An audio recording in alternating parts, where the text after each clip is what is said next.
Greetings. My name is Jasira Olatunji, and I am a child sexual abuse survivor. And I'm also the founder of Left Foot Forward, which is a grassroots organization that is boots on the ground right here in Memphis, Tennessee, fighting against child sexual abuse in our communities. Today, I'm reporting live to you from the Evergreen Theater as part of the production team for Where's Nyla, a theatrical stage production coming soon to the Evergreen stage that is tackling the very serious topic of human trafficking. Today, I have with me Eileen Farmer, who is the founder of Thistle and Bee here in Memphis, Tennessee. Eileen, thank you for joining me today. Thank you for asking me to be here. How are you? I am thrilled to be a part of the community of people who were addressing this issue right here in Memphis. Well, we most definitely appreciate you taking the time out of your busy schedule to meet with us. So we'll just jump right into it if that's okay with you. Sure. All right, so let's start with the very high level question, but the most important one that we want our audience to know. What exactly is human trafficking? Human trafficking is the exchange of a sexual act for profit, and it happens through the use of force, fraud, or coercion. Those are the three words that are used by the United Nations, Department of Homeland Security, and other global organizations that are addressing this issue. Force, fraud, coercion. So that includes a lot of what we think of as street prostitution. They're not exactly the same thing, but there is a lot of overlap there. But a lot of people are really surprised to learn that it's not just something that happens in Taiwan or Cambodia. It happens right here in our own city. I think that when people think about human trafficking, they think about it in terms of something Hollywood that's happening in other countries, third world countries outside of the United States, or that is happening in those cities far away from Memphis that are just crime-ridden cities. What would you say is the extent of human trafficking here in Memphis, Tennessee? It's really hard to wrap your head around actual numbers. It is an underreported crime that happens here. And one of the most difficult things is that the victims, the women who are being trafficked or prostituted, they are the ones who are more likely to be subject to arrest than the purchasers. Trafficking is driven by demand. Right. So it's very hard to say what the extent of it is. You can look up arrest numbers, but like an officer said to me when I asked him that question, he said, "How many times have you exceeded the speed limit going down Poplar Avenue, and how many times have you been stopped?" Wow. It happens hundreds of times in this city every day.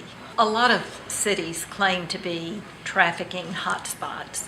Memphis is one of those hotspots for a variety of reasons. One is the degree to which generational poverty is a reality in our community. One is where we're situated on Interstate 40 and Interstate 55, and a lot of traffic crosses that bridge. I never go across the bridge from Memphis to Arkansas without realizing that some of those 18-wheelers are going to have someone in the back of the cab. So that is an easy way to evade law enforcement, is just to go to a different state. So a lot happens in Memphis just because conditions are right for it. But hundreds of times every day, every night in this city. It is also made worse by the use of the internet. There is a lot of exchange that happens on the internet. And there is also this feeling of making an appointment or making a date on the internet is safer somehow than being on the street. So in a way, the occasion of human trafficking is much more complex, harder to detect, and harder to stop because of that. That is crazy. And it's hidden. There's so much shame Yeah. There's so much shame that it's underreported. There's so much fear. A lot of times people will say, well, why doesn't she just leave? Right. Well, there's so many reasons that she doesn't just leave. Fear, dependence, learned helplessness, having nowhere to go, Right. having no resources that she knows about, and just a mindset where mentally, emotionally, spiritually, you are broken down Right. and unable to advocate for yourself. And a lot of times people don't realize that abuse like that is beyond physical. The physical Yes. scars, those heal. We all have physical scars from when we were children, or maybe we hurt ourselves last week. Those things heal, and then we're able to pick up and move on. But when you couple that with the mental abuse that accompanies that, it is very, very difficult for people to get over. And then, as you mentioned before, with there's a culture of silence around abuse. There's a rape culture, is what I like to call, that is very prevalent in our society because, as you mentioned, it is the survivor or the victim who is often looked down upon or who is often punished, where the perpetrators get away or get a slap on the wrist. And because of those things, it makes a person not want to come forward, and it makes them carry that shame. So I really appreciate you bringing that out because it's very important for people to know that it's not just to get up and walk away from things for the most part. So now let's talk a little bit about Thistle and Bee. What exactly is your organization doing to fight against human trafficking?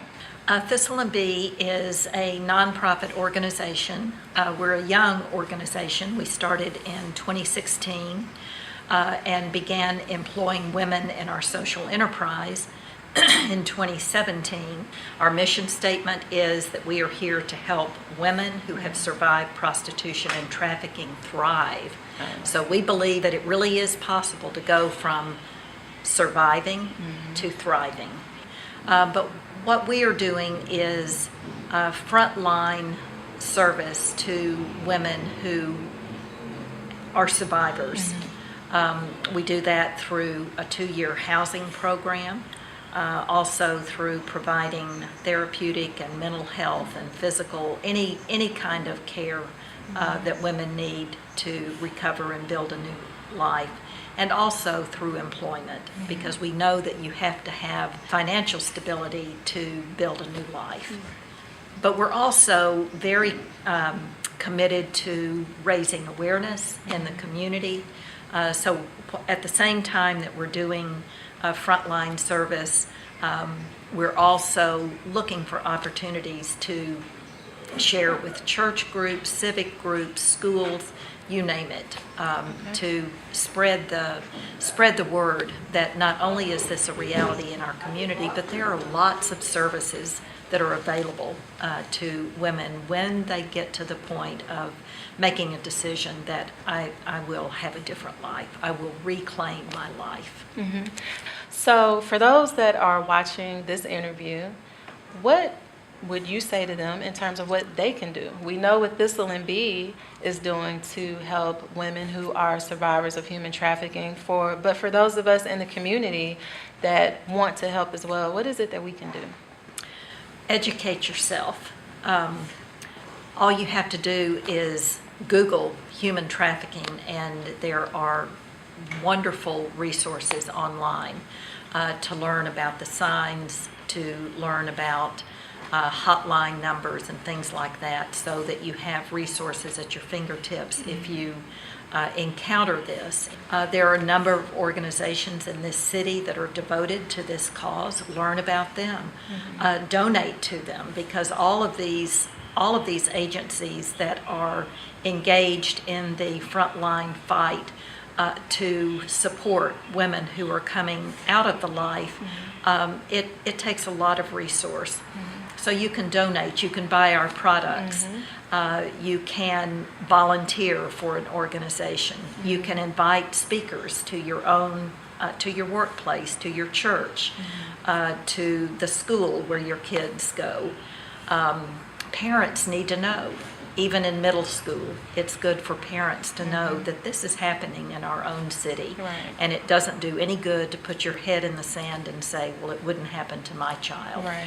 So my final question for you is, if there is someone that's watching this interview and they are being trafficked and they want help, or if there's someone that's watching this interview who knows that someone possibly is being trafficked, what words would you give to someone who needs help or to someone who needs to do the right thing and get someone help? What I would say is that help is here. There are many people who are devoted to being part of the solution, to fighting the problem. So make a phone call to Rape Crisis Center, to Salvation Army, to the police department, to Thistle and Bee, to Restore Corps, to other agencies in this city. Make a phone call. It may be very difficult to do that, but I believe that embedded within the heart of each woman is courage, hope, resilience, fight. And we try to remind women of the power that they have. Right. So what I really appreciate about your answer just now is that you mentioned other agencies that people can get involved with in order to help fight against human trafficking. And that's very important to me, because something that I always say is that this is not an individual problem, or since it hasn't happened to me, or since it hasn't happened to anyone that I know, or it hasn't happened to anyone in my family, people tend to not think about it as being a community issue. But we have to realize that it's going to take a community of us to be able to eradicate this problem. One of the ways I like to think about it is that this kind of tragic situation that millions of people find themselves in is the result of the breakdown of multiple systems in culture, education, healthcare, economics. All of it leads to a breakdown, and it takes the community repairing those institutions in order for health to be restored to all of the citizens. So it really is a community thing. It is not an individual thing. Right. One of my favorite proverbs is an African proverb, and I don't remember where I heard it, but it goes something like, if you want to destroy a village, you rape the women.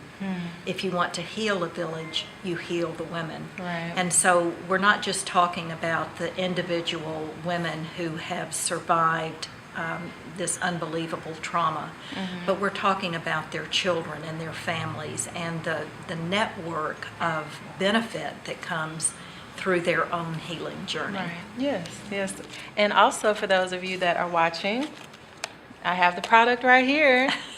You heard about it and now you're seeing it. This is granola from the Thistle and Bee survivors that are working hard with bees and working hard on themselves. And you can support. Spend your money because you know exactly where it's going. You're not going to donate it and then you have to wonder if it's going to get there. So I really appreciate you for joining me today and talking about this topic. So before we get out of here, though, would you share with our watching audience and our listening audience about Thistle and Bee, how we can get in contact with you, social media information, whatever you'd like to share?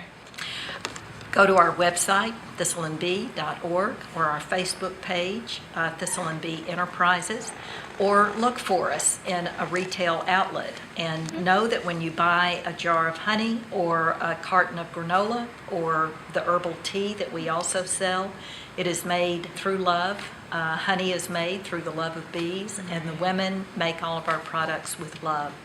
So love is the most powerful force in the world for social change, and we try to live into that. And also, as I mentioned before, Where's Nyla? The theatrical production that is coming soon to the Evergreen Theater, which is located at 1705 Poplar, which is near Belvedere, the last weekend in June and the first weekend in July. So those dates are June the 28th through the 30th and July 5th through the 7th. We look forward to seeing you, and once again, thank you for joining us. Again, my name is Jasira Olatunji. This is Eileen Farmer from Thistle and Bee, and we are signing out.